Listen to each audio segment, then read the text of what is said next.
Today's session, Short-Circuiting Textiles, will be joined by Berlin-based collective Kobakan, consisted of Satomi Mika and Hannah Perner-Wilson, as well as Mexico City-based artist Amor Munoz. The discussion will be moderated by our executive director and chief curator, Takahashi Mizuki, who is also the curator of exhibition Interweaving Poetic Code. In fact, both Amor and Kobakan are participating artists in the show. Thank you, Mika, Hannah, Amor, and Mizuki for joining. Thank you all to our attendees as well. I will now turn the time over to Mizuki. Good evening, afternoon, and morning, everyone. I'm Mizuki Takahashi, the curator of the exhibition titled Interweaving Poetic Code, which will open its door to public from 1st of May at CHAT. Today, I'm so thrilled to moderate the conversation with participating artists Mika and Hannah from Kobakan in Berlin and Amor Munoz from Mexico City. Both Kobakan and Amor employed e-textiles to their work for making critical commentary on existing social framework and commercial system. Satomi Mika and Hannah Perner-Wilson have been collaborating since 2006, and in 2008, they formed the collective Kobakan. Through their work, they explored the use of textile crafts and electronics as a medium for commenting on the technological aspect of today's high-tech society. Munoz works across textile, performances, and drawing and sounds, and experimental electronics to explore the relationship between the technology and society, with a special interest in interactions between the material forms and the social discourse. Munoz often invite the peripheral communities for creative productions of e-textiles involving local employees and the businesses. We have about 80 minutes for this session, and it will start with Kobakan's presentation, then followed by the Amor's presentation. During the last 30 minutes, I will pitch some questions to steer the conversation between these two artists, and then we open the floor to questions. Okay, then let me hand over to Mika and Hannah. Thank you. Thank you. Hello, everyone. Hello. Yeah, so we should maybe just start. Is the screen? Yeah, but before we would introduce ourselves briefly, although we already received a very nice introduction from you. I'm Hannah, and this is Mika, and we are together Kobakan. We've been working since 2006. Our backgrounds are in, well, for myself, I have always loved making and crafts, and went on to study industrial design and then media arts and technology, which is where we also met. And I'm now currently a professor in Berlin in the Theater and Performing Arts School in a master's program called Spiel und Objekt, Play and Object. Yeah, and hi, I'm Mika. I'm originally from Japan, and I have been in Europe, in Austria first time meeting Hannah, and then continued to Scotland, Sweden, and now in Berlin. And I think we will just go into this presentation. And yeah, sorry, we missed, I did something and I lost the screen to you. So I hope we are still talking to you. I hope so. And now we'll find it. Yeah, so I guess the share screen is there, and then we are starting our story. Yes. Yeah, so we met while we were still studying, and we're going to talk about actually one of our works that was produced 2 or 3 years ago that is in the exhibition at CHAT. But before diving into that more recent work, we wanted to build up to it a bit. Yeah. So we start with how we started the Kobakan. Yeah. So yeah, we were students at a festival in Berlin, listening to talks all day, seeing exhibitions, and then in the evening, sitting in a bar and with a backache. And yeah. So basically, we were in the condition like you see there in the image, and we were just complaining how it would be nice to have a massage, but on the other hand, it's hard to get massage from your friends or someone you know, non-professionals. At least a good one that lasts a long time. Yeah, so like that. So we are dreaming of this. And then we thought of the idea that we know a lot of gamers, and then the gaming people, they, throughout the night, they can do this finger movement. And we thought, what if they could do that on our back, then we get the free massage as long as we want. So that was our kind of joke conversation, but from there we actually decided to make one. And we're just going to jump forward and then show you the result of our massage. First collaboration. Yeah, first collaboration and the endless massage tool.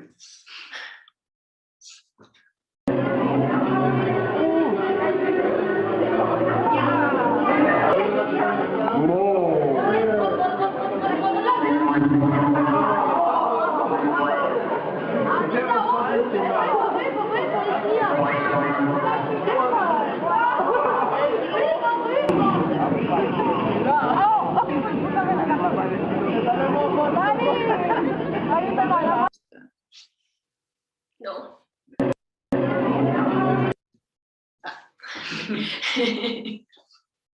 Yeah, so Massage Me was our solution to getting a free, long-lasting back massage. But it wasn't just the first time that Mika and I were working together. It was also the first time that we really engaged with this medium of electronic textiles. And here are some images from the process of developing these jackets, where we were working with conductive thread and wires at the time, and hacking open game controllers, and making soft buttons, so that between the fingers of the massager and the person receiving the massage, there's nothing but fabric. Yeah, and then you may have noticed from the video, quality of the video, that was taken in 2007, I believe. And at the time we were both students, we were starting to do these things. So we didn't know how to do electronics so well. We didn't even know how actual push buttons works inside. So for us to know these things was to open up existing things and try and error. So, but finally we got what we wanted. And we could have just ended there, happily getting our project done. But moreover, we got into these materials that we discovered. In order to make this jacket, we needed this like soft textile material that conducts electricity. And we kind of got into more and more working with these e-textile materials. Yeah, and we discovered that we couldn't just make like on-off buttons, like in a game controller, but we could also use materials in ways that would allow us to sense if something was being stretched, or in this case, being bent.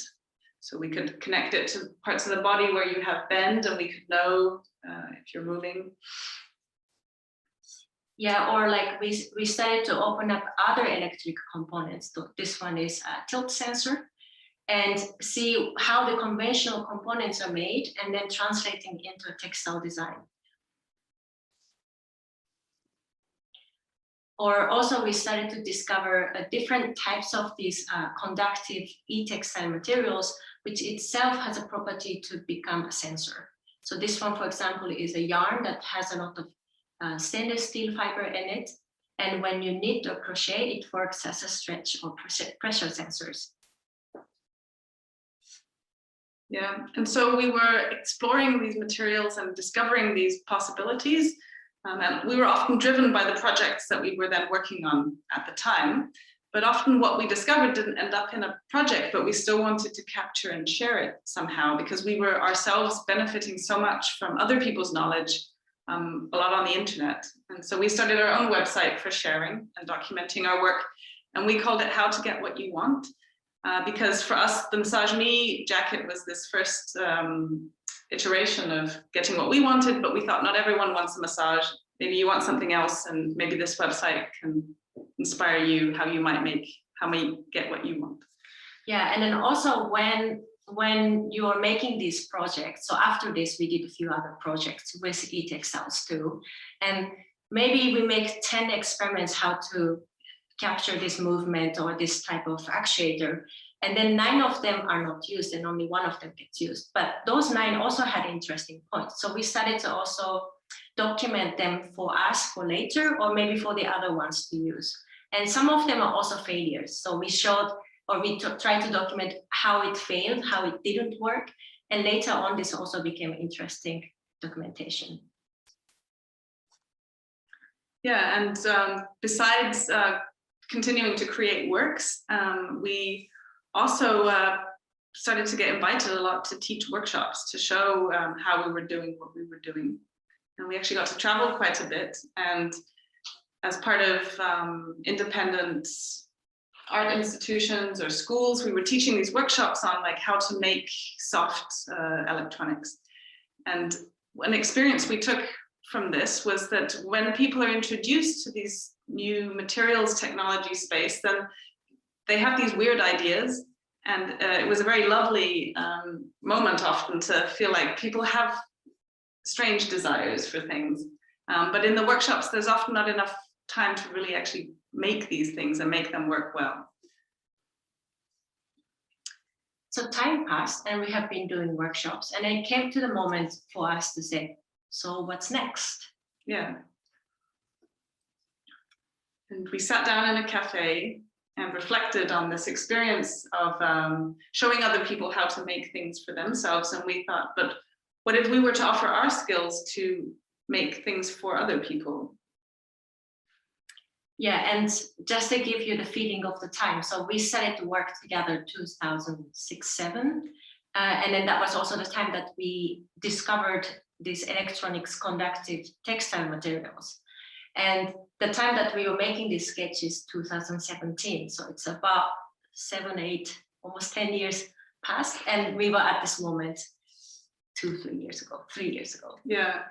Yeah, I think we were also impacted at the time by, we were observing what was going on with e-textiles in a more larger scale in society and in industry. So big companies starting to talk about the future of wearable technology being embedded in fabrics. And we weren't so comfortable with what we were hearing, thinking that we would be seeing e-textiles become just another product on a shelf.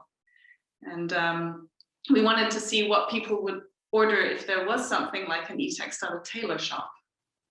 Yeah, so after the brainstorming session, what we ended up was the sketch of a Kobakan as a small tailor shop. And again, we didn't just end up with a cafe talk, but we actually went to get funding, and we got funding luckily, and then we went to look for a place where we can actually do a shop. And where you can see this cross mark in the map, this is the local Berlin map, we found a place where they would rent 1 year for a reasonable price. So we got this place, and the place was not renovated. So we started from scratching the walls and painting and everything until the point that it looked more or less like a shop. So, yeah. And here in this image inside, maybe you can briefly see this shopfront space we had. This is where you would have walked in if you were a customer and you had walked by. And there's some examples on the table, and on the clothing rack there are some older works of ours or works that we made in order to communicate what was possible, because there was nothing ready-made for sale in the shop. It was the idea of a tailor shop being you come in with your idea and we will make it custom to fit your idea.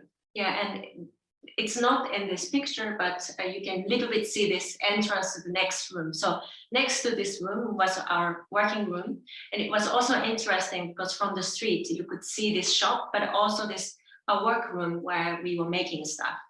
And this was something that we wanted to also create. It was almost like a fish tank, and we were fish that everyone could see. But it was catching an interesting attention from the people that you actually see the process of making. Yeah. So yeah, you can see a bit of this working space also. Yeah. And so we were all set up. Everything was all set up to go, and then we opened the doors, and I think we kind of expected that people would come in and start ordering things, and then days and weeks went by, and we realized it's not so straightforward as offering to make what you want in a new kind of area where not everyone knows what is even possible. So when we talked with a friend, or like some people who came in, one of the problems that we noticed is that it looked actually scary for people. Why? Because you don't know how much these things cost. And if you think about the stories you hear from high technology, or like just technology and also bespoke clothing, everyone thought it's very expensive. But for us, it was more about artistic experiment to see what people would like to order or what people wish in general for technology. So we came up with this price list, and rather by looking back, it was way too cheap almost. Yeah, but we tried to communicate that it's not expensive thing to do. And then also we tried to explain that this is an artistic work, hoping that people would jump in at some point. And well, luckily they did. Yes, maybe not for the right reasons, same reasons that we anticipated, but we got more than one person knocking on our door asking if we could fix something that was broken or hem their pants.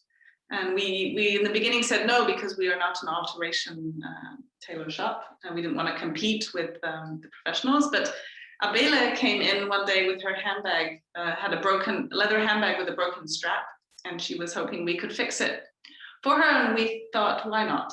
Yeah, it was like just the right moment, the right feeling, and then we said, yes, we will do it for you.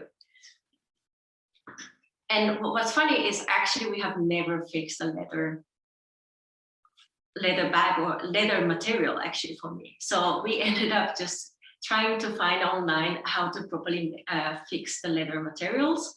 And okay, we did fix the leather part itself, but of course we are Kobagan, so we had to do some electronics. Yeah, so we secretly devised this idea for a light that would come on inside the bag when you opened it and would be off when the bag is closed. And this is how Abele looked when she got the surprise fix. Well, she was happy with the bag fix, but of course she was also happy with the additional feature that she got. Then soon after that, we had a customer come in, Anya, sorry. She came in and she was actually not looking for something for herself, but her boyfriend's birthday was coming up and she was looking for a gift for him. And as part of the collection of examples we had in the shop, there were some EMF listening wearables, a cape and a jacket. And this idea is that you can listen to electromagnetic fields using fabric antennas that are on your clothing. So we amplify the signal that we get from the electromagnetic fields to a range that you can actually hear it, this noise. And her boyfriend is into noise music, so she understood the concept right away and knew that this would make him happy. And instead of having something custom tailored though for him, she knew that he liked hoodies. And so she came back with a hoodie that he would wear. And we kind of ironed on this antenna pattern and made the circuit into a small little button. Yeah, that's the one that you see on this circular thing, this embroidered circuit with a lot of transistors, which works as an amplifier. And then we can hear a bit of the sound. Perhaps you've never heard the EMF noise sound.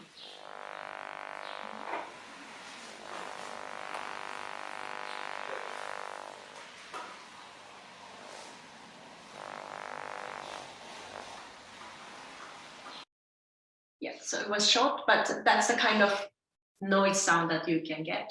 And the idea is that then you can wear this hoodie and walk around and hear your environmental noise. So in the video, you see the lamp, but if you're going through the city, the idea was that you could maybe, if there's a subway or a big power line somewhere nearby, you'd be able to pick up on that through the audio. And this is the result of this handing out moment that they came together and we gave the hoodie to them. And hopefully he liked it and he's still wearing it.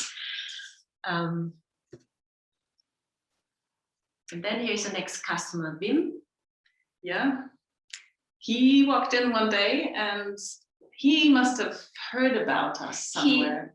So we noticed that, so by the way, this project, we said we'll do it strictly 1 year. And after some point, we noticed like, how do people know about us? And then we only have 1 year. So we tried to be very active in talking with media or try to make ourselves visible. And then one of the lucky things that happened was that I think the Berlin's local newspaper wrote about us. So it went into this community that we would usually not be able to contact. And by the way, also as our policy, we try not to use Facebook or Instagram. We did use Twitter though. And that also like made it a little bit harder for us, of course, to meet, to communicate with people that we don't know. But we used a rather old media of local media, newspaper, and then Wim was one of the reader of the newspaper, and he came. And he's an interesting professional person. He's a kindergarten teacher, but also a storyteller, professional storyteller. Yeah. And he wanted us to make a vest for a storytelling profession that he does. And he told us usually when he does these storytelling sessions, he's wearing a suit or the vest, like how is it, this suit vest. He owns like 30, 50 different vests. He has a collection of vests. Yes. And so he had a quite exact idea of what it should do. He wanted it to have a light, which he can animate as he speaks with a certain cue that he has. And also this fabric and the shape came from him. So he brought us actually the fabric, and then he had exact idea of the shape. But of course, the embroidery of the light and the circuit and then what kind of light can go on it was something that we had to input to him. And other interesting thing about Wim is he's not a technology person, but when he heard about the story or like what we can do with it, he wanted to learn actually how to program his vest.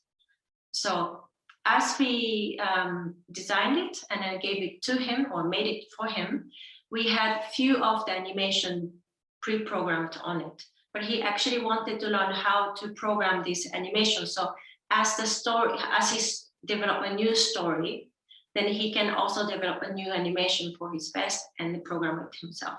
And that was a really interesting also challenge for us to not only to make the vest, but make the program easy or simple enough that it's self-explanatory for someone who is starting to program new. Mm-hmm. Yeah, for example, in one of his stories, the stars on the night sky start to twinkle. And so he has a mode where the lights on the vest kind of twinkle on and off one after the other. Or there's another one where Zeus is angry and sends a fireball down to earth, and then the lights on the vest kind of blaze in orange and red colors. Yeah, but also it was very interesting. So as we were programming or planning these lights, I was starting to tell him, oh, if you have this rainbow scene after the snow scene, you can also do a rainbow light too. And he suddenly said, no, only one effect per story. Otherwise, people just remember about the jacket, but not me and not the story. And that was really interesting that he was actually very aware of the gimmickness of the technology. And he knew he wanted to control exactly how much he's giving that gimmick and how much he's still getting the audience into his own story. And that's Wim with the last scene with, and he actually told us one story with his vest and the instrument. And we're going to show two last customers who came in, and they maybe also represent kind of two extremes of the commissions that we got. This first one is Dominique, and this was a commission where she came in thinking she knew exactly what she wanted. She's a performing artist, a dancer herself, and she wanted a costume that she had already had in mind actually before about hearing about us. But then when she heard that we could work with resistive yarns that could sense the movement of the body, the idea for this crocheted armor that she had took on a new dimension. And her commission morphed over time a lot because she herself was in this creative process of developing the work. Yeah, so as we were developing the costume, her idea was also developing, and at some point it didn't fit, so we had to remake them or we had to change them. Yeah. And by the way, in this picture, Mariam is also in this picture, actually. So for this project, she also wanted us to do a crochet because she wanted a long, the work that takes a very long time to make. And of course, we could have crochet, but we knew Mariam, who is a master crochet person, maker. And we asked Mariam to join us for this project, and she did all the crochet works. I mean, not all, actually, you did quite a bit too. Yeah. So, yeah, here is some process pictures. And in the top left, you see a kind of a sleeve on a hand. And this was actually the first more fully fledged prototype that we made. And after Dominique tested it, she decided it was not what she wanted. And after that, we tried to become more concrete about also communicating that for us, this can't be such an ongoing process. And we need to, at some point, formalize what the commission will be. And then we did, and it was an idea for a crocheted cape inspired by the aesthetics of the slime mold. And that was a challenge in itself, to devise a kind of crochet style that did not look like it was made by your grandmother or grandfather, but rather this kind of organicness. And in the end, I think we found a good way to do it. And you see on the top right-hand corner, and also in this next image, the cape that she wanted. And it looks like it's all crochet, and it is. And the technology is actually very simple in a way. It's a series of on-off switches that are solved with this copper thread and the beads dangling from her chin.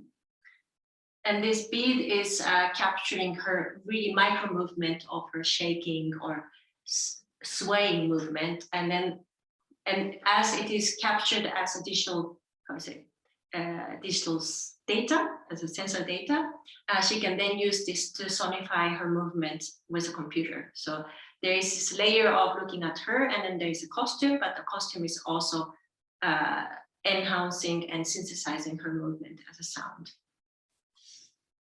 Yeah. And then in contrast to this kind of creative commission by a creative person, another kind of extreme was somebody coming in with a real also functional need for their everyday life. And this commission was from Tom for an extra digit on his finger. So he had recently lost the end part of one of his ring fingers, leaving him with only a stump of the finger. And he himself had already started to design and kind of prototype with a 3D printer, kind of an extension for his finger that he could then with a motor make it move. But what he wanted from us, and he had also heard about our shop through the media, was a way to trigger the bend of his extra digit with a textile sensor. Maybe I can show this image. So these are the sketches and some prototypes that is following, communicating with him and understanding his needs, and also his design, and then incorporating his 3D model design into this bend sensor that would capture his finger movements. And this was also interesting because he was not living in Berlin. So we had to do a lot of things over email communication and also sending things for him back. But it was also very nice. It was almost a gift coming in the post by the post, and then hearing what he did. And then sometimes we also received some materials or new prints from him. And yeah, at the end we made this Excel digit that would move with the small motor inside. This is the part that Tom made, and then we made this gloves and sleeves, different types, so that he can test and also maybe fit with different occasions that would sense his bend movement. So when you close your finger, the digit or this the motor part would also close, and then when you open your hand, it would also open. And yeah, and then this was all controlled by Arduino, small Arduino series, so he can also program himself. And yeah, hopefully he's still using it. We don't know actually. Yeah. Yeah, so throughout the year that the Koba tailor shop was open, we had 14 commissions in total. Yeah. These are a selection of them. You can see the final pieces that they ordered. And some people came to us because they happened to literally walk by the shop and see it for the first time and be inspired. Others found out about us and had already had an idea for years, and finally found a place that they could go to with their idea.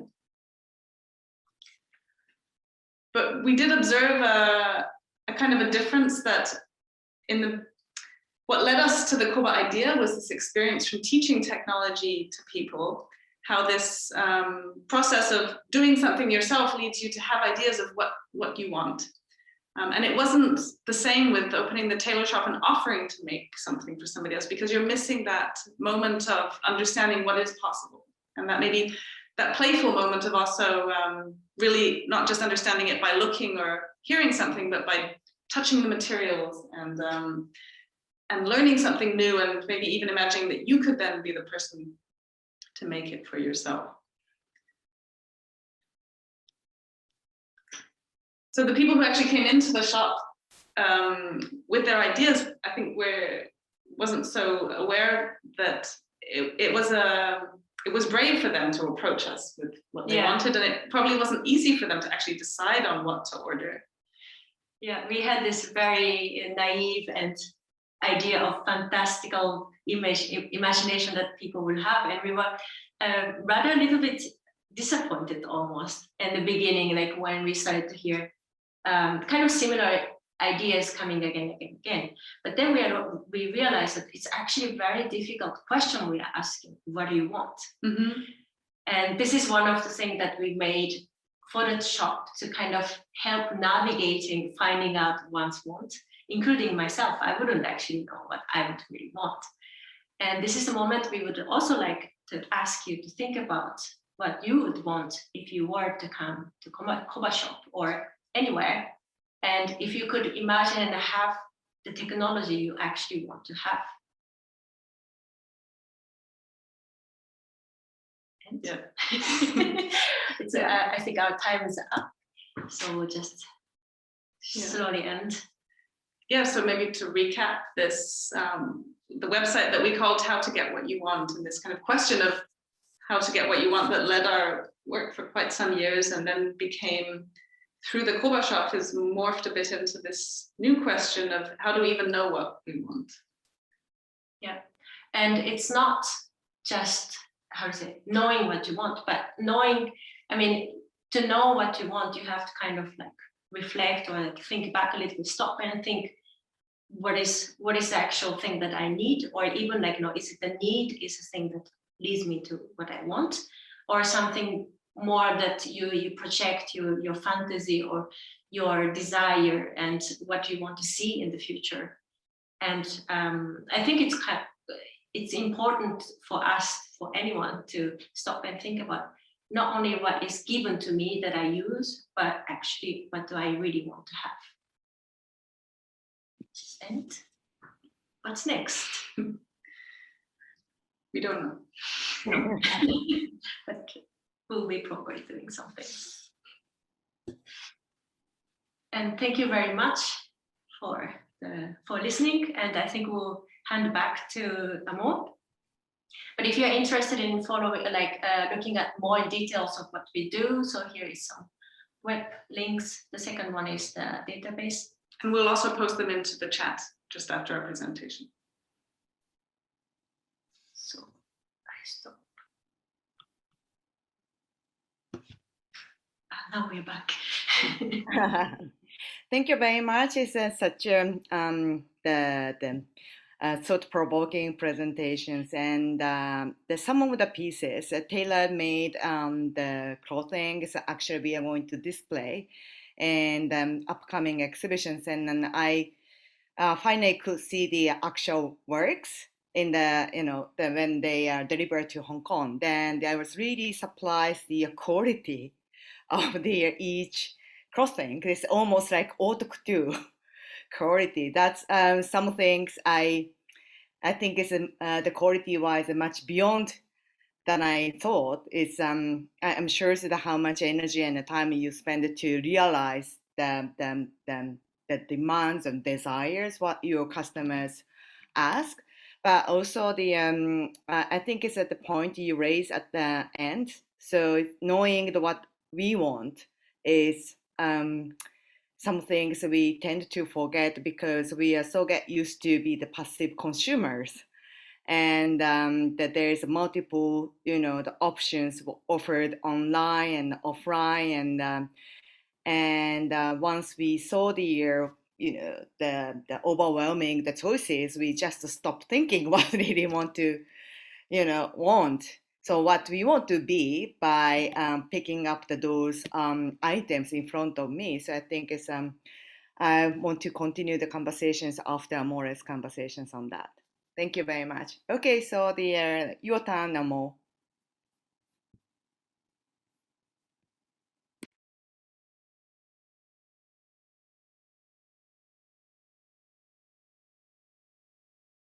And please unmute. Okay.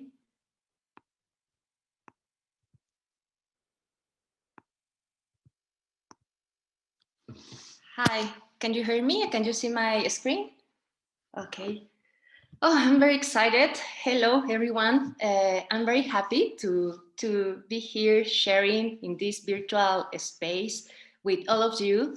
I want to thank to Taijun, to Takahashi Mizuki, to Bruce Lee, and all the chat team to make possible this forum. I'm a self-taught artist. My training was as a lawyer. So all the time I'm learning.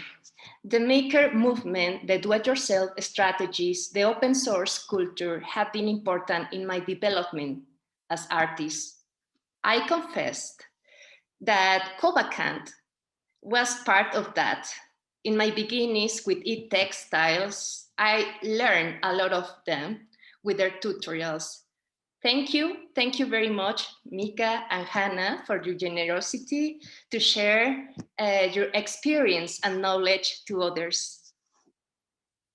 So my work explores the relationship between technology and society, and in particular, how technology affects fabrication systems and how manual labor and handcrafts are changing in a contemporary global economy. For a long time ago, I had been working with traditional textile techniques, such as weaving and embroidering, with experimental electronics. My research is focused on the history of technology, language systems, appropriate technologies, and handcraft. I classify my work in two blocks, in two parts. One is the realization of projects commissioned by institutions or pieces for galleries that I create in my studio. But other part, the second part is the production of social and participatory projects to materialize small utopias and recreate social phenomena. At the beginning of 2010, I was working on an investigation about drawing in the expanded field. In those days, I discovered two interesting things: the conductive thread and the schematics, the technical drawings or representations to build electronic circuits. So the schematics detonated in me the idea of drawing as a machine, the drawing as a functional system. With embroidering, I explored this possibility to making large-scale schematics sewed by hand. Those textiles machines are functional embroiderings of 3 meters, sewed with cotton threads and conductive thread. On each symbol, I attached the real components, and all the electronic components were connected with conductive thread. So we can see, I will play this video just to see the interaction.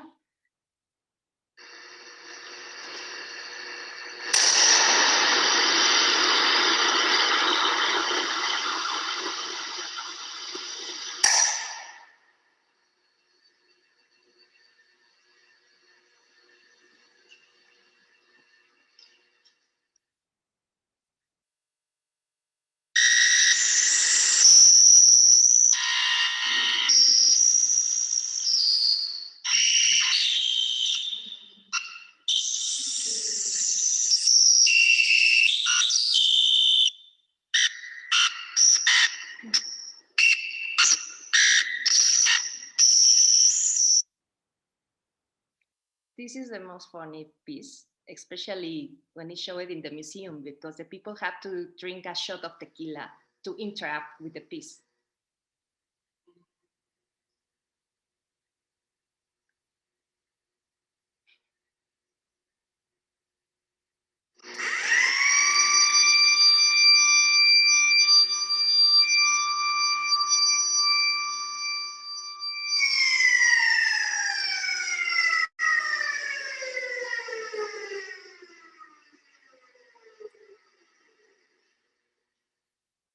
The next piece is a chip 555. I created chip embroidering in all that big piece to create oscillation. Sound.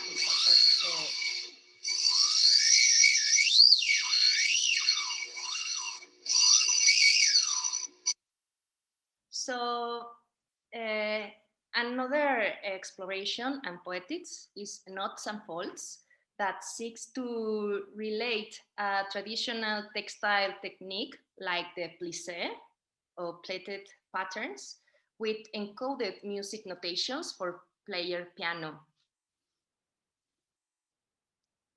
Knots and Folds, it's an interactive installation that creates connection between sound and form, programming and craftsmanship. Three cylindrical sound sculptures have been covered with plated textiles whose textures are mapped and translated into musical patterns. The public activates the sculptures approaching their hands to the fabric, making each cylinder rotate at different speeds, producing sounds in distinct register.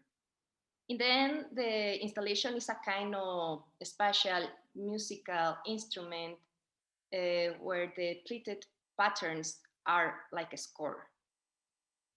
So it is a demonstration of the functionality.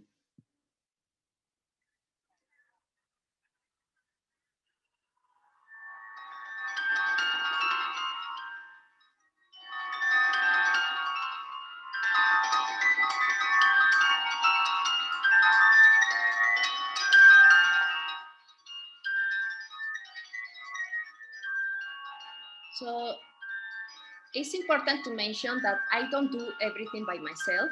In this case, that project was it was a collaboration with Google Arts and Culture. So I have the opportunity to work with the artisans from the Mobilier National in Paris and the engineers in Google, no?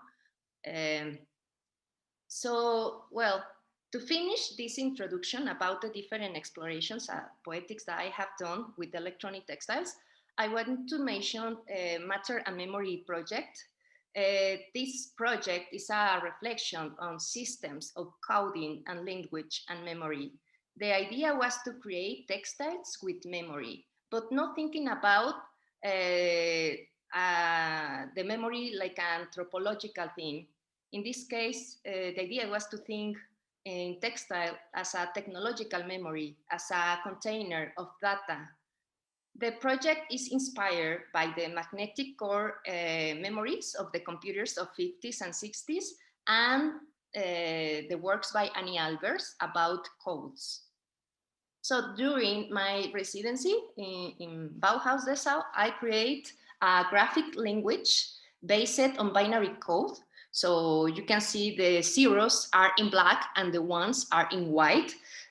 So I used that code, graphic language to produce a series of textiles that contain coded information as a way of generating textile memories. So all the last projects are an example of that relationship between art and technology. But next, I will share with you a series of work that contain one more ingredient, the social. So I made this diagram trying to see the possibilities of this relationship between art, society, and technology. So we can see that different connections like social empowerment, media art, political, social art, activism. So I will show you two examples, two projects of some of my favorite artists that work with social projects. One is Superflex.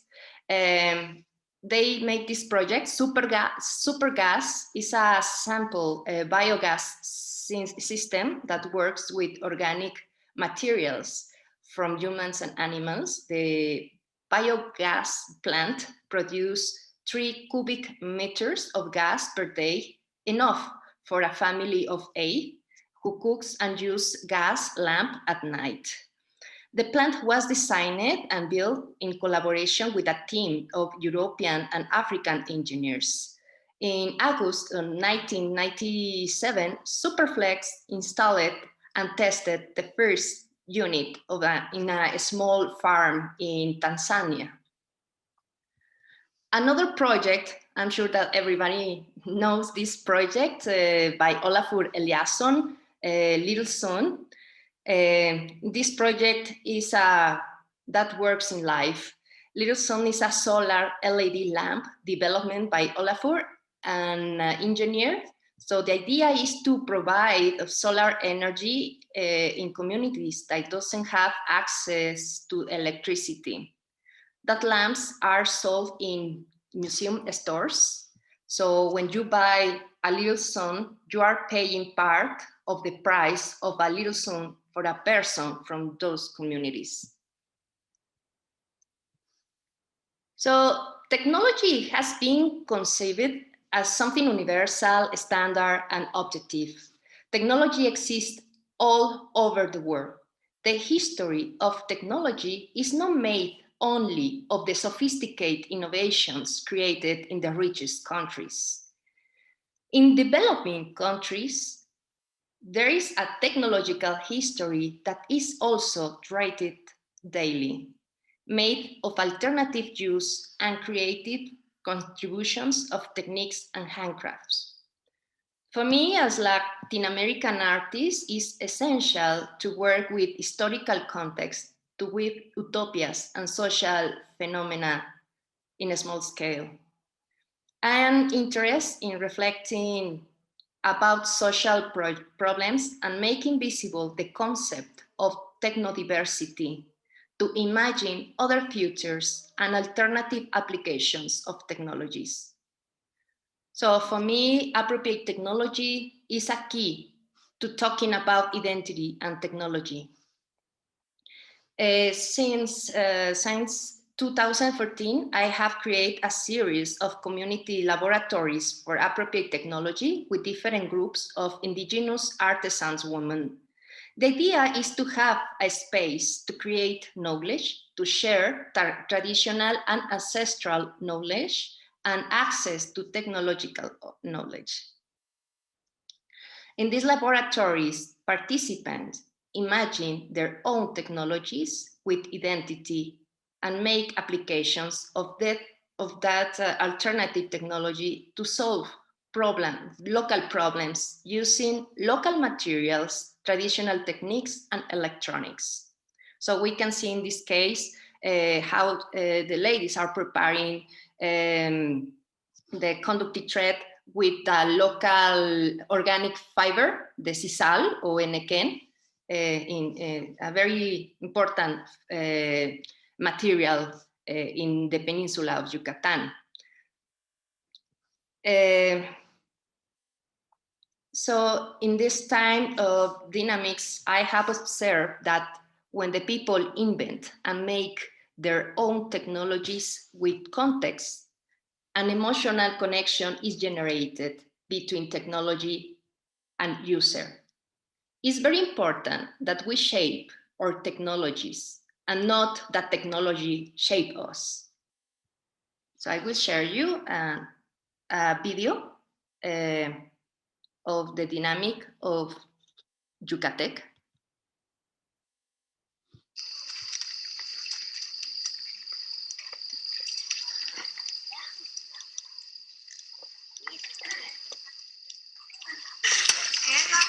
Es mi invento.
So that guy that you see, we made an experiment. We create a bag with solar cells with a device to charge the cell phones. So this guy is selling energy in the park, in public space. And it was an interesting experiment.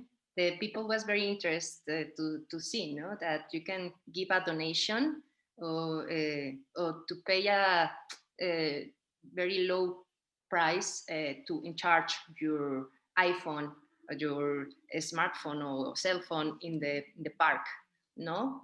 Because in that area we have Wi-Fi, free Wi-Fi, but we don't have where to connect, no, the devices.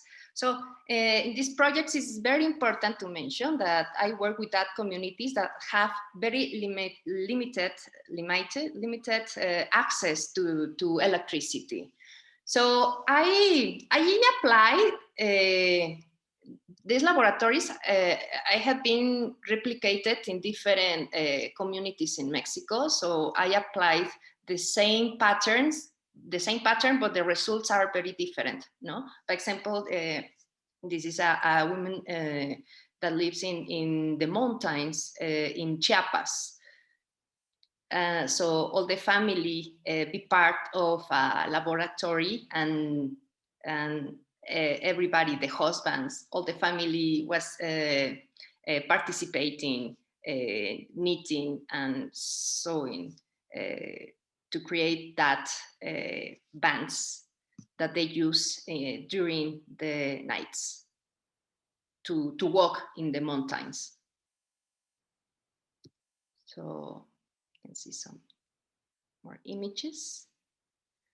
So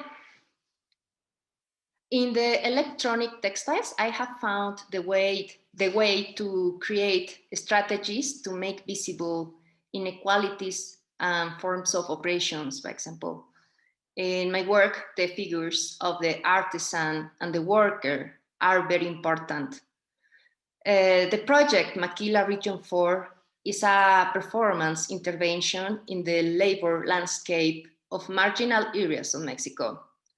The project seeks to recreate a social and economic phenomenon, proposing a utopia about labor justice, a factory that pays a good salary, a good wage for Mexican labor.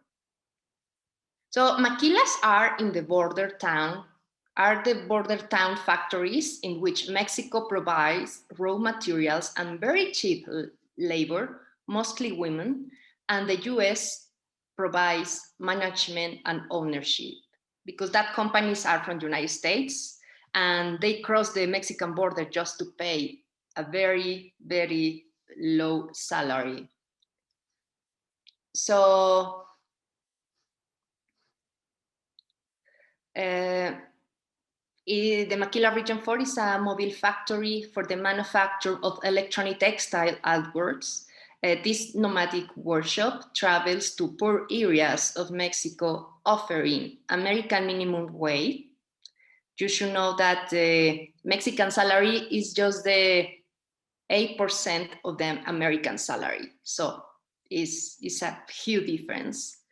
So it's a simulation, no? In the end, it's a fake So the people go there, they're listening, they're offering work, and they sign an agreement, and they start to work in that moment in the street. So they work for a few hours, embroidering that electronic circuits during 3 or 4 hours. So after a few hours, the worker give back the piece and material to the factory, and they receive the payment. This is my favorite part of the project because the people are very happy to receive that money. They can realize that their work has a high value, that the work of these people is important. So when a piece is finished, I am bringing in the studio a VB code to be attached in the products, coding all the information of the worker. The piece can be decoded to get all the production info. We can see the face of the worker, the name, how many hours the work, in this case, this lady worked, and how much money she received for this work. With this, I'm looking to make visible the important part of the production systems, the workers.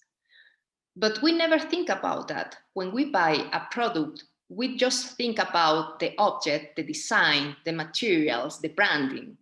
But we never think about the hands that manufacture that products. So I will finish my presentation with this short video about how Maquila operates in Mexico. Oh, sorry.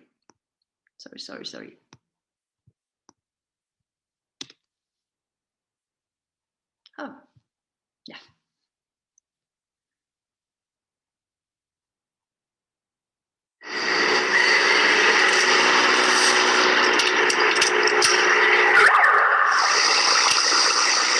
La región 4 textil electrónica ofrece trabajo a 100 pesos la hora. Única oportunidad, zona Tláhuac. La región 4 textil electrónica ofrece trabajo a 100 pesos la hora. Única oportunidad, zona Tláhuac. Ofrece trabajo a 100 pesos la hora. Única oportunidad. La electrónica ofrece trabajo a 100 pesos la hora. Única oportunidad, zona Tláhuac.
Ahorita por el momento le puedo dar el hilo naranja, que es el que vamos a usar para trabajar la bocina.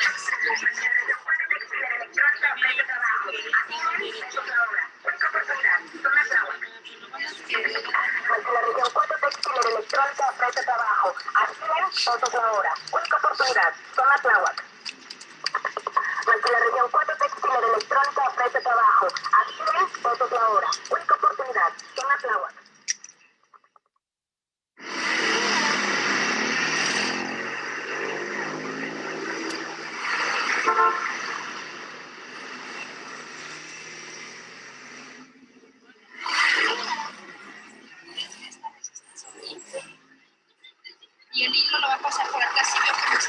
espacio. Entonces va a pasar todo el hilo alrededor del cuadrado.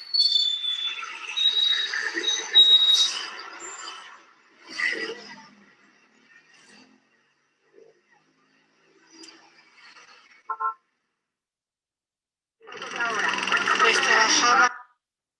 Sorry. Muy bien. Entonces necesito que me pongas su nombre.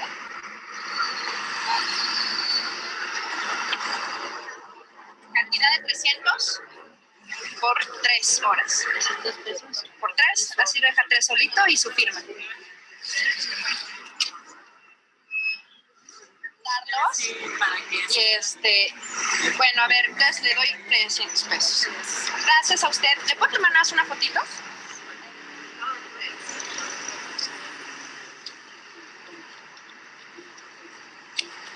Aquí está tu dinero. Muchas gracias. ¿Te puedo tomar una fotito? Ok, 300 pesos. Ok, gracias.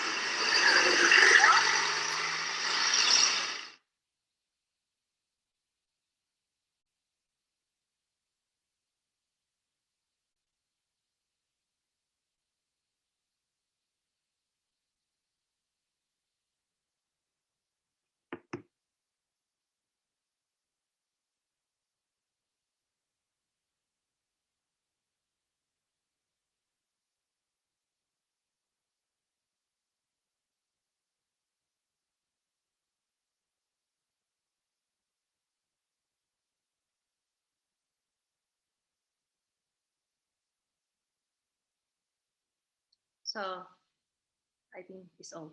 Thank you very much. Thank you very much, Amos, for introducing beautiful projects. And I really love, the people who you collaborated. When they're holding the outcomes, they look really proud of it. And that's also show the kind of the prove your critical commentary that the tech shouldn't shape us.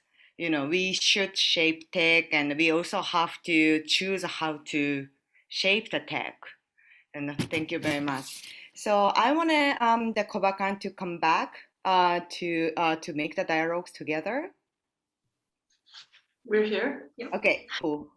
And having said that, there's also, I could see there's some common thread between the Kobakan and Amo, especially you guys seems to, your project seems to demystify, tech and also the systems, the e-textile by employing the traditional textile technologies like the techniques like embroidery or weaving or methodology like tailoring.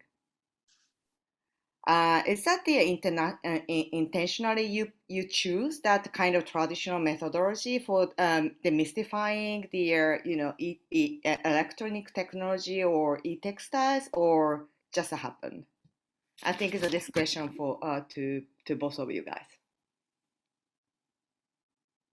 Yeah, I think in the beginning, this idea of using textiles to demystify technology was kind of there, but now I would almost say because the textiles is equally a technology, so it's also mystifying it for different people. So I think it's also about the audiences that we're talking about, which crafts and technologies are, or who is familiar with.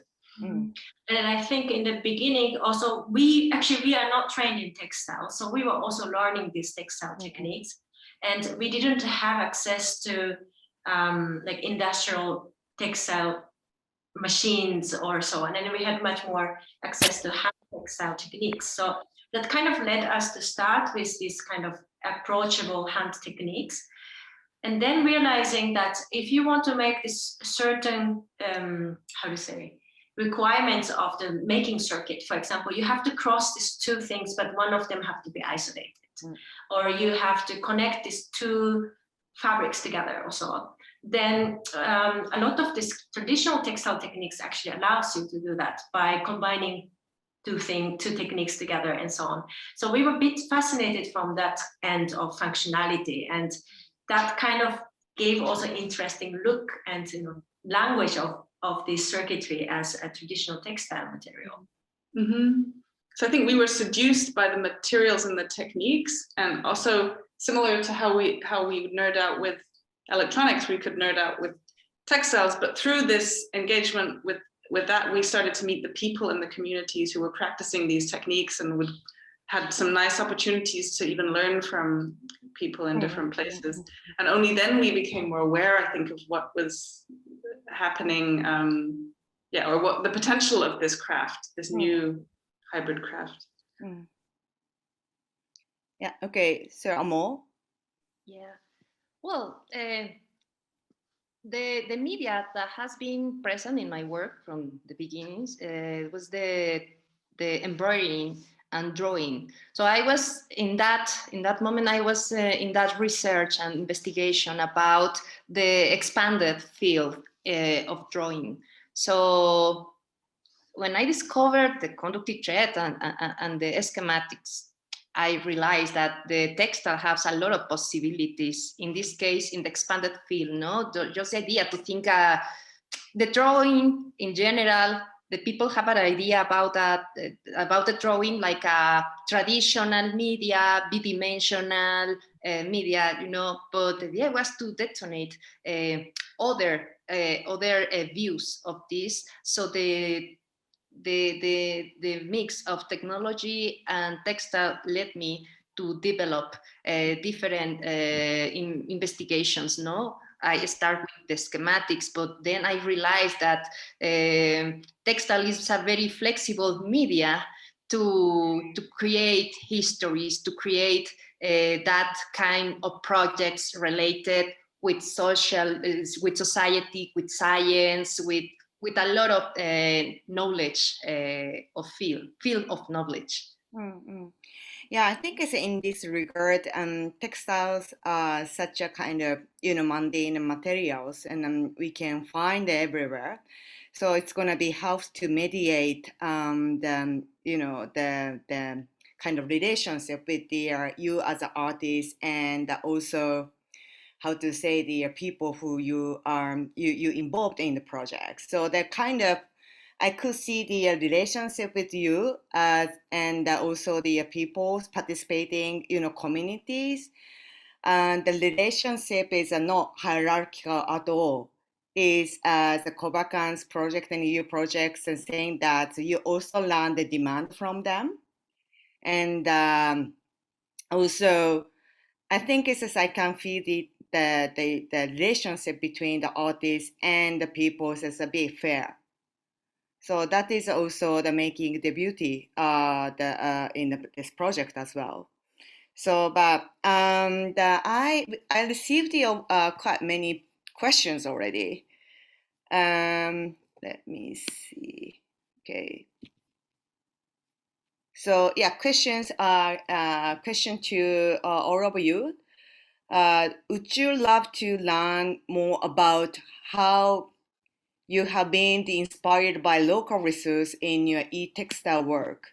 How have you incorporated local materials into your work?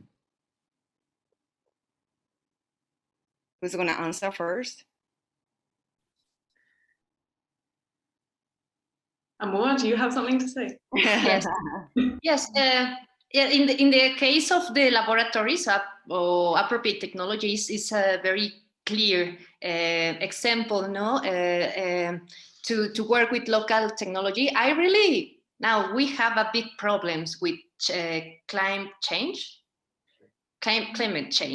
So it's important to come back to the roots also, to start to use again the traditional and local materials. By example, in the indigenous communities in Mexico, they for traditions use natural, local, traditional materials, but it's cheaper to use synthetic threads, by example, threads very commercial threads. So, by example, now you can see in the crafts on that communities using materials for China. By the way, in Yucatan, in the peninsula of Yucatan, a lot of artisans buy no local sisal. They buy Chinese sisal. It's organic fiber, traditionally in Yucatan, but now Mexico import from China. So that's interesting. But the point is, I love, and it's very important now to think about that possibility to mix traditional, local, organic materials with technology. Yeah, and maybe local, not local material, but also there is local techniques of textiles.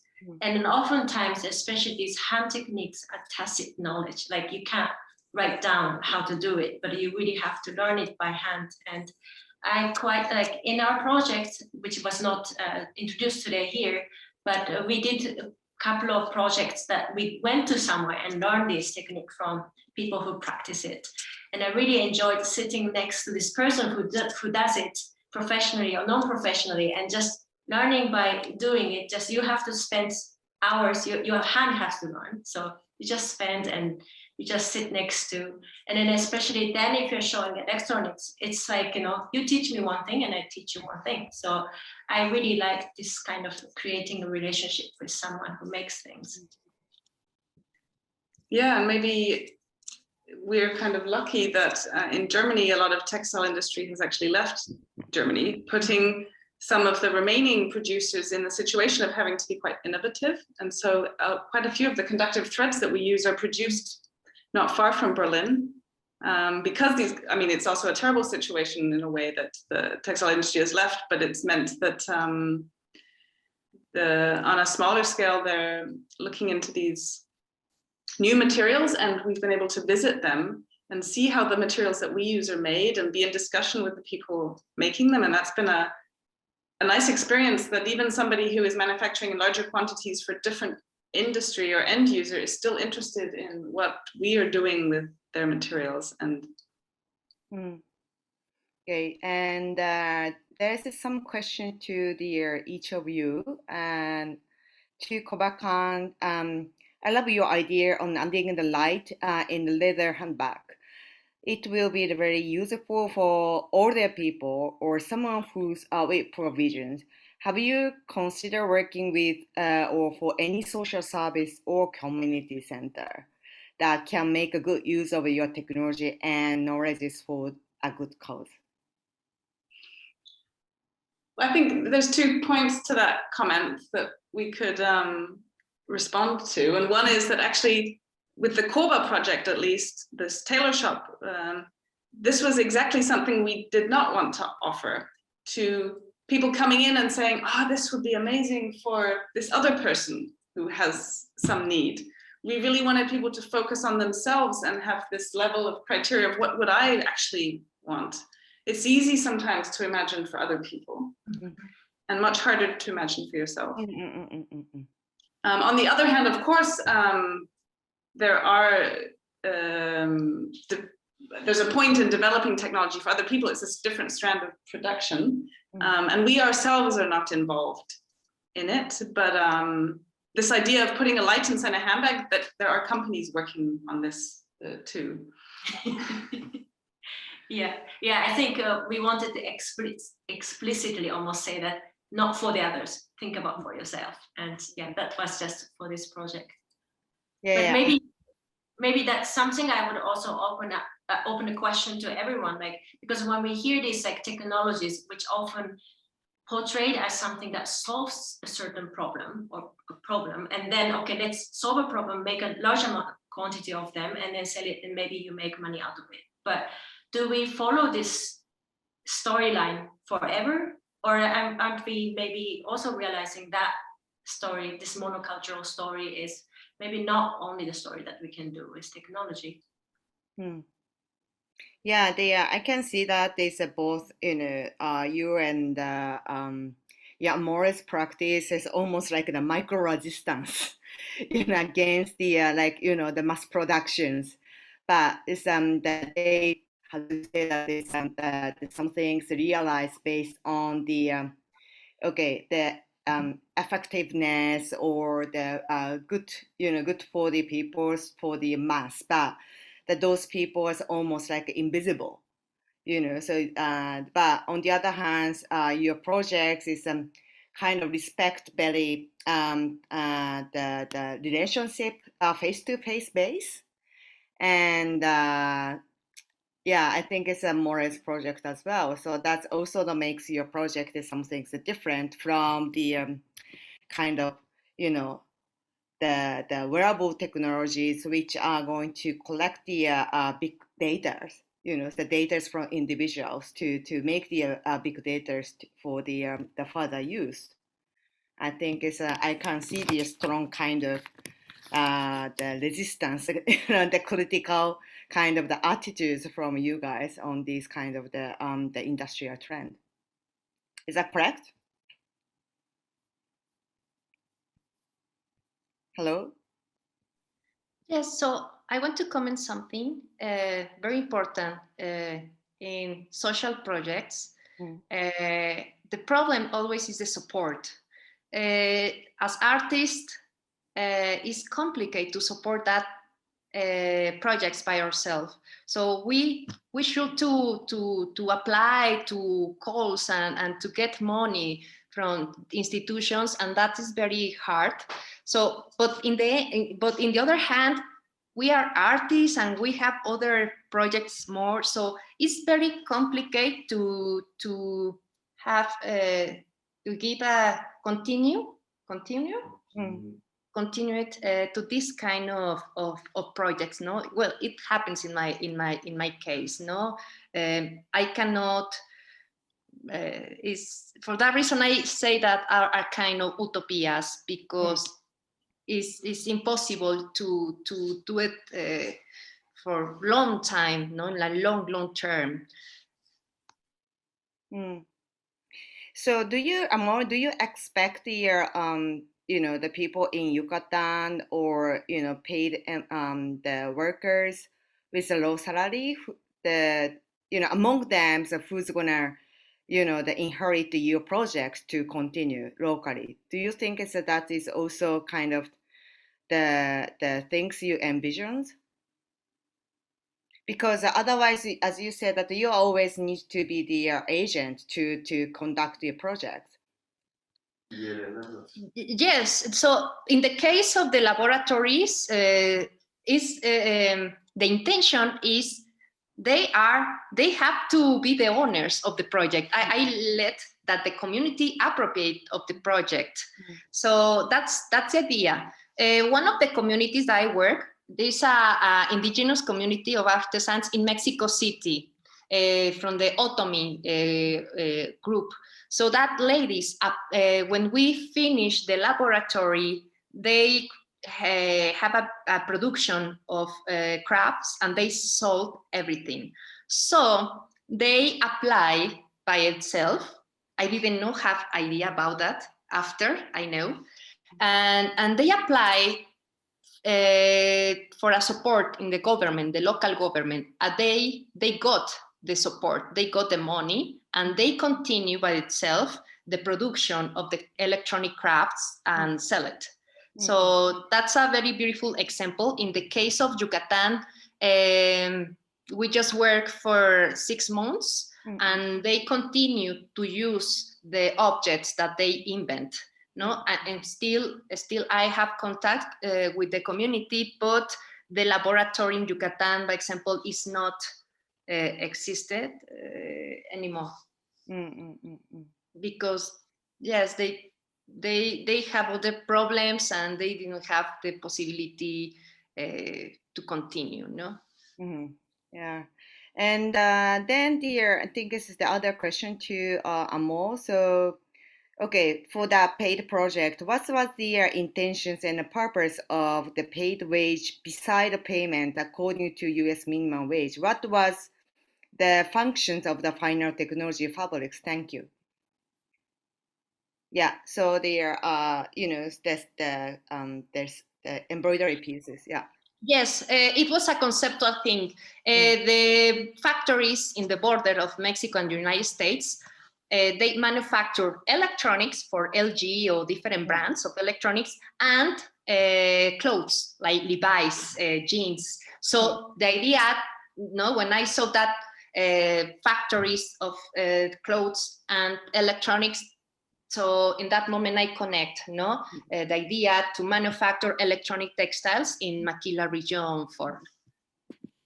Okay, thank you very much. So I think it's just, therefore that you also wanted to inform the gap between the U.S. payments and the Mexican, the salary wage, and I think that is one of the reasons, the purpose, objective of your project, I think. Okay, then to Koba-kan. Okay, can you share with us on the project or request what that you will find it most challenging? I think that is about your tailor project.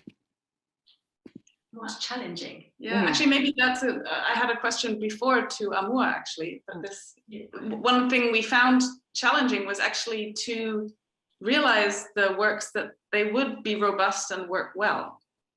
So some of the commissions we realized they broke within a few months after making, and they would bring them back to us. So that was a nice experience of getting to see what broke and being able to fix it and give it back.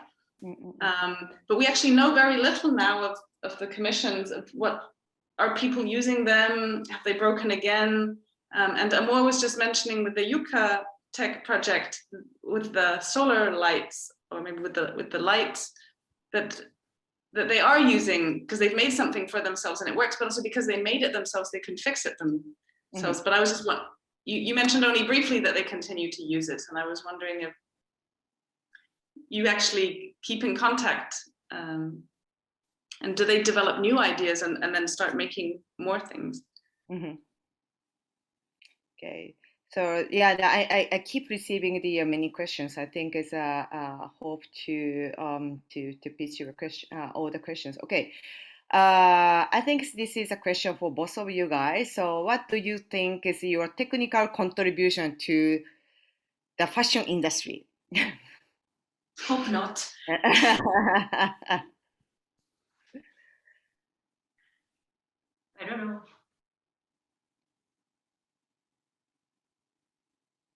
Or you don't. you have zero interest in contributing to the fashion industry, or I think you have something, a kind of critical view on the fashion industry and e-textile.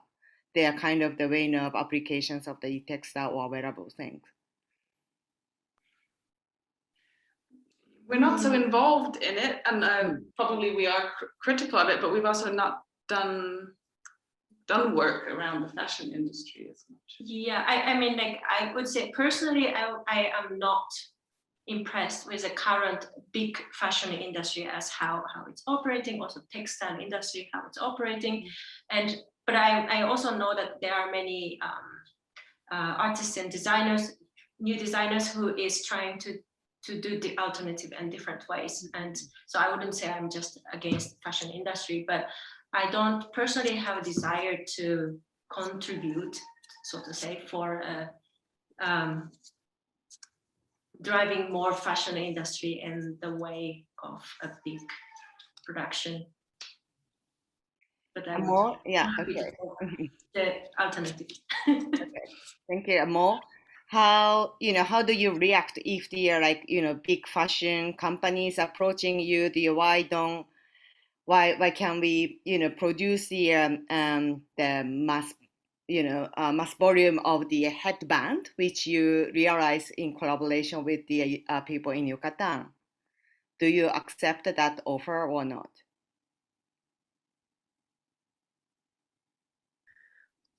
Well, no, I'm not interested about it. It's interesting because in one occasion, I received a call from a political party to ask if they can recreate Maquila Region 4 for a political campaign. It was so weird. So I did not accept. It was a lot of money, but I did not accept. I don't know, in this kind of collective projects. For that reason, I separate my production in two parts, no? All the production that I create by myself in my studio with some collaborators, no? Like the commissions with institutions like the Peace for Google Arts and Culture, and the second part, the social projects. So I try, it's very difficult. I try to be very clear and ethical with this kind of projects, no? That projects are not lucrative, that projects are supported from my other projects, by example, or supported by institutions, but yes, no. The social projects are a part of the support of companies. By example, in Mexico, it's very common to see designers from New York, from Europe, no, that go to Mexico to create products, no. So they pay to the artisans in the communities for the crafts, and they sell that crafts in very beautiful and fashion boutiques in the first world, no, in United States, or Europe, in a very, very high prices. So the community, they don't have any idea what's the real price in the market of that products that they manufacture. So there is a very important topic to discuss about that, ethics in design and working with communities. Yes. Yeah, also the the labor exploitation aspect. Yes, I think that is true. And okay, so so we are already beyond the time, but I let me ask you two other questions then the end. So okay, so could you, Koba-kan, talk about why you choose both the platform like Facebook and Instagram to promote your tailor shop? Why you don't use those kind of existing, the social network to promote your project? I think on the one hand, because of the policies of Facebook and Instagram, but also because they are just such huge monopolies. Yeah, that I didn't feel I would like to contribute or to participate in. Yeah, and there are many other channels and platforms that we do use. Mastodon, and we used to use Diaspora, Yeah. and the Matrix system. Yeah, so I mean, to kind of talk about it, one of the first things we can do is to start ourselves. So, Amor, do you have any view on these kind of the social network service to use for connecting the people for your projects? Or I don't use Facebook. I don't like Facebook. I use Twitter just to get info, no, from politics and economics. I use Instagram is my window to show my work, because I'm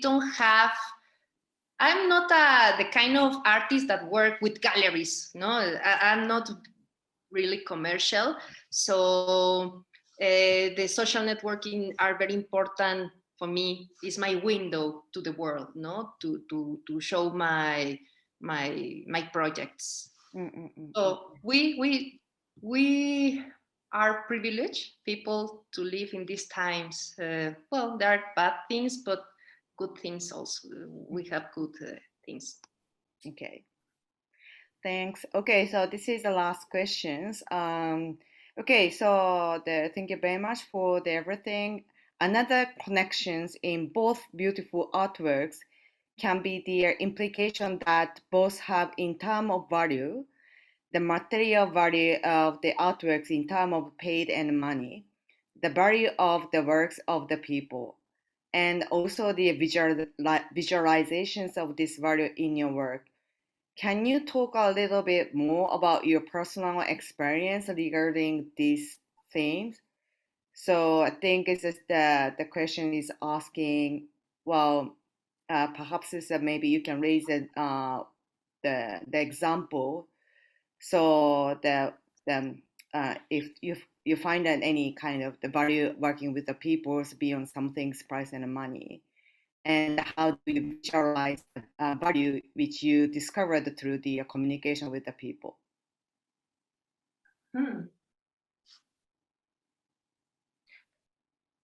It's really difficult to, I don't know, I find it very difficult to value the works that we do. And then also we are not in the commercial art market, so we don't really have a value of, so to say, like to buy and so on. And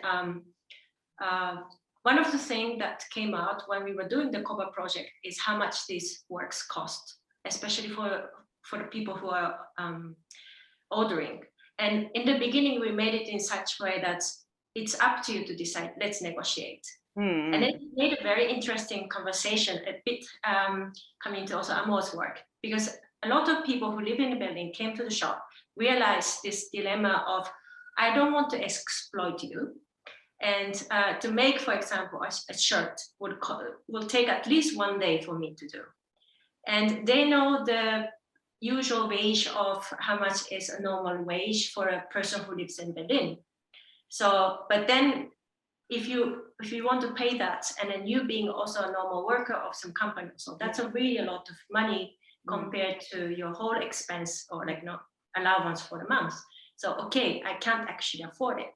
So then this kind of comes like, okay, then what about this other shirt that I'm buying? Like, what is the price for that? And then if I want to then criticize, what is the price for this? So, okay, maybe it went a little bit away from it, but this became a question, and actually we have a price that we actually asked people to pay for this suit and shirt and so on, and then a value that we would say that it's actual value of as an artistic work, because these objects are not only this a shirt and vest and so on, but these are also documentation of performance. It took us 1 year to do. And if you see it in that way, it's a really priceless artifact. Want to add? Okay. How about you, Mo? Well, I always try, looking for fair relationships, to always have a horizontal relation with participants, with the people that collaborate in that project. That's very important, but it's important to mention too that the money is not only the important thing. In that kind of projects, we are sharing all the time knowledge, and you can miss your house, you can miss your money, you can miss everything, but the knowledge, the way to do the things, to build again your life, is in you. Nobody can stall that. So the knowledge is something very important. I pretend to make visible the big value of knowledge too. Yeah, but I also like the so you guys as projects always having the sense of the humor, and I think that is a very important part of the art projects. So that's even though you touch upon the critical, the ideas and also the commentary on the existing social economic framework. But I think it's a humor, something you can, attract the general public to direct what you want to pointing out the problem in existing systems.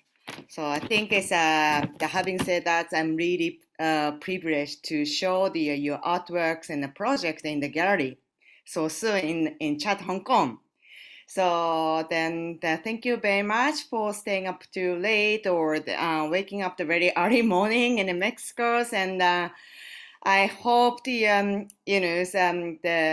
can meet in person as soon in the future, and then doing something together again. Thank you very much, and Hannah and the Hannahs and the Mika and the Mo.